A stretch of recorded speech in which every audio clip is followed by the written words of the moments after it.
ada indikator suhunya ya. Ketika ASI kita ini mau kita hangatkan gitu ya, jadi kita celupin ke air.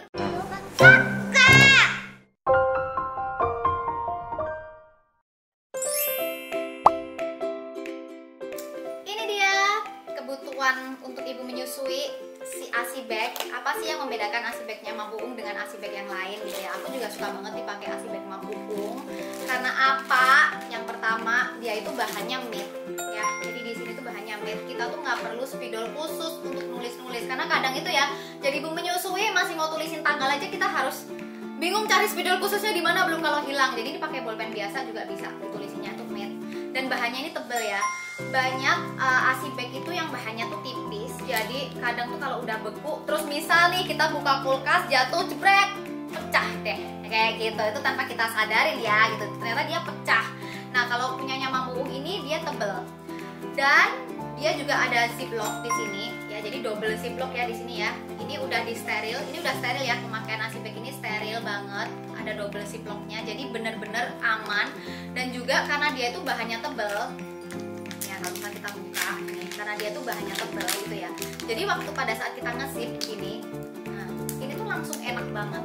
Kalau yang bahannya tipis, kadang pada saat kita nge-zip begini, itu tuh dia masih kayak ternyata ada yang nggak ketutup rapet gitu, karena dia tebel tuh jadi lebih enak gitu ya. Dan belakang kita sengaja kita buat transparan supaya mami bisa gitu ya, bisa melihat asinya masih oke atau enggak. Jadi nggak perlu kita buka-buka begini mau intip asinya masih bagus gak ya, nggak perlu. Jadi kalau misal asinya udah, oh ternyata asinya ini udah nggak layak pakai, jadi kita bisa kelihatan di belakang gitu ya.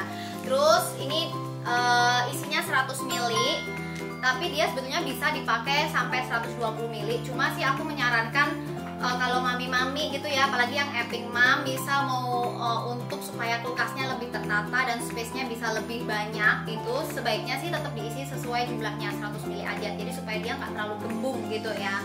Dan pastiin pada saat kita mau habis ngisi ASI, kita mau menutup kembali, ini udara-udara ini, kadang kan kita waktu ngisi air gitu ya, itu kan ada kayak udara tertinggal di sini. Jadi caranya gimana? Ini caranya kita tutup begini, misal gini isinya, nah kita begini kan.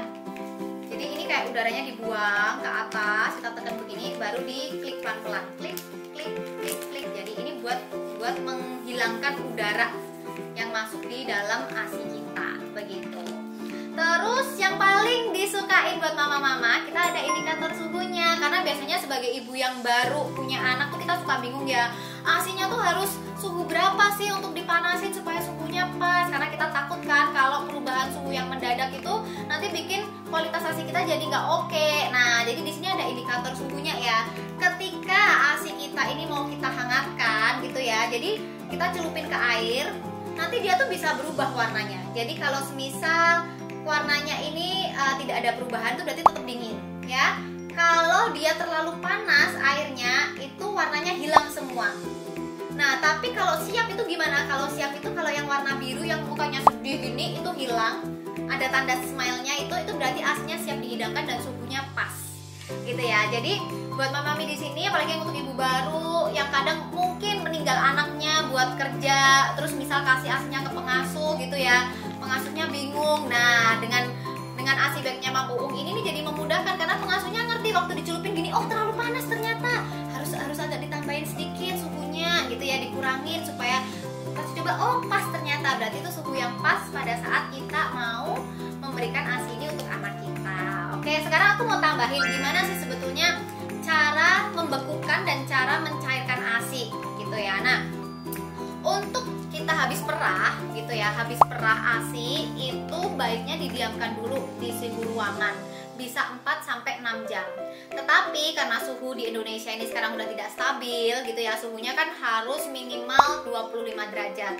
Jadi alangkah lebih baiknya sih selama 4 jam kita udah simpan, masukkan ke dalam kulkas bawah kalau semisal ASI itu tidak terminum gitu ya. Dari kulkas bawah, kulkas 2 pintu itu bisa bertahan 2-5 hari. Tapi kalau kulkasnya campur dengan bahan-bahan makanan yang lainnya, alangkah lebih baiknya sampai 3 hari maksimal itu udah dinaikkan ke kulkas atas atau di freezer. pada saat penyimpanannya juga, karena kulkasnya kita kulkas campur-campur, itu bisa dikasihkan wadah. Jadi misal kayak wadah Tupperware gitu ya, atau misal mau di plastik ziplock lagi, jadi asiasnya di ziplock. Dan simpanlah di paling belakang, jangan disimpan di kulkas jangan disimpan di pintu kulkas ya, tapi di paling belakang yang paling nempel dengan tembok belakangnya kulkas. Karena apa? Suhunya itu paling stabil ya. Jadi kalau nyimpen ASI harus di paling belakang, karena kadang kalau kita kulkas campur kita sering buka tutup, kalau di pintu nanti suhunya jadi nggak stabil, AC-nya jadi gampang rusak gitu. Nah setelah di freezer, kalau freezer kulkas 2 pintu itu bisa tahan sampai 6 bulan, tapi kalau kulkasnya campur biasanya 2-3 bulan udah disarankan untuk diperbarui lagi gitu. Nah buat mami-mami di sini mungkin ada yang bingung ya, kalau semisal asinya nggak kepake nih mam, freezernya penuh, terus gimana? Itu bisa didonorkan. Kalau misal didonorkan kita nggak dapat pendonornya, kita juga bisa dipakein anaknya mandi ASI ya. Jadi mandi ASI itu bagus banget untuk perkembangan kulit anak kita. Jadi mandi ASI itu, kandungan ASI itu benar-benar luar biasa ya. Apalagi untuk mami-mami yang anaknya mungkin kulitnya sensitif, ada atopik, ada eksim kayak gitu. Nah mandi ASI itu bisa membantu melembabkan kulit anak kita. Jadi harapannya nanti kulitnya tuh lebih halus, lebih moist, terus ada kayak skin barrier gitu buat kulitnya anak kita gitu. Itu yang tadi dari kita membekukan. Sekarang gimana kalau kita mau mencairkan ASI-nya? Mencairkan ASI sama ya. Jadi perubahannya tuh nggak boleh langsung mendadak, harus bertahap. Dari kulkas atas kita diemin dulu di kulkas bawah 1 hari. Ingat ya, simpennya di kulkas yang paling belakang ya, jangan di daun pintu.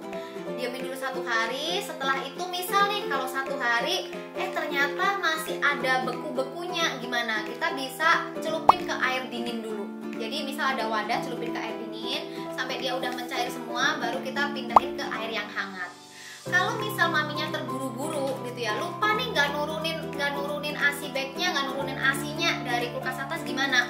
Jadi bisa kita siram aliran air. Jadi misal nih ASInya kan dari freezer ya, kita ambil, kita kasih aliran air supaya dia mengalir terus ininya, atau kalau enggak di wadah, tapi wadahnya sering-sering kita ganti. Karena kan ketika kita memasukkan ASI bag yang beku ini ke dalam suatu wadah, nanti airnya di sini kudingin kan. Nah air yang kudingin ini kalau nggak diganti-ganti dia jadi lama mencairnya. Jadi ini nanti setelah dingin dibuang, diganti lagi gitu, atau mau langsung dialirin pakai air keran boleh. Nah setelah dia suhunya udah dingin, baru kita angetin di suhu yang air hangat ya. ASI yang sudah dibekukan, ASI yang sudah dicairkan, udah dihangetin, itu tidak boleh diminumkan kembali. Tidak boleh dibekukan kembali, bukan diminumkan kembali, sorry, tidak boleh dibekukan kembali.